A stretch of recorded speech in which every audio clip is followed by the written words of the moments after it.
Face aux dégâts économiques générés par les émeutes et la situation alarmante des comptes de la caisse locale de retraite, tous les groupes politiques ont voté les mesures d'urgence pour payer les retraites des 6 000 bénéficiaires.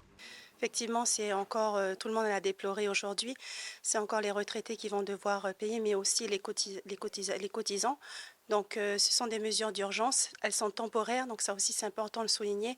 Mais aujourd'hui, la CLR fait face à de réels dangers, voire de cessation de paiement. Donc il est important de prendre des dispositions nécessaires et urgentes pour maintenir le paiement des retraites. Pour éviter la cessation de paiement des pensions de retraite au mois de septembre, le gouvernement prévoit d'augmenter le taux de cotisation salariale de 1%, faisant passer le taux de 12,1% à 13,1%, un taux normalement prévu pour 2027. D'augmenter aussi la minoration des retraites de 3%, la faisant passer de 6% à 9%.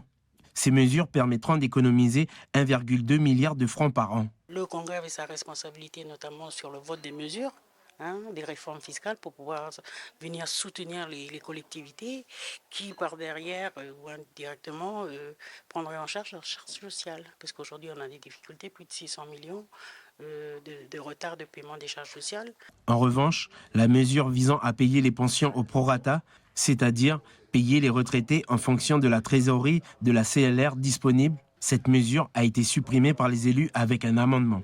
Le groupe politique loyaliste a voté pour, mais il déplore le fait de ponctionner les retraités. Pour eux, le problème émane de l'absence de recettes fiscales et de l'impossibilité de certaines collectivités à payer leurs charges.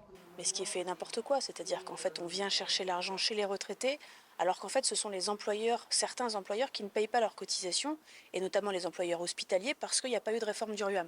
Donc concrètement, parce qu'il n'y a pas eu de réforme du RUAM, les établissements hospitaliers ne payent pas leurs cotisations, il y a un défaut de trésorerie de la CLR et qui ont fait payer les retraités. Donc c'est juste insupportable. La majorité indépendantiste a la possibilité de passer une réforme du RUAM quand ils le souhaitent, ils ne le font pas et au final ce sont les retraités qui payent.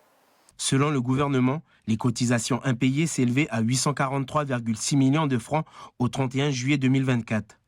Quant à Calédonie Ensemble, ils considèrent que ces mesures sont injustes. On a pris nos responsabilités ce matin pour garantir l'essentiel, c'est-à-dire le versement, la poursuite du versement des retraites, mais je crois qu'il est plus que temps que l'ensemble des groupes politiques et l'ensemble des responsables institutionnels du pays se mettent autour d'une table avec l'État pour avoir une stratégie globale de sortie de crise, au lieu de gérer le chaos semaine par semaine, mois après mois, comme on le fait aujourd'hui.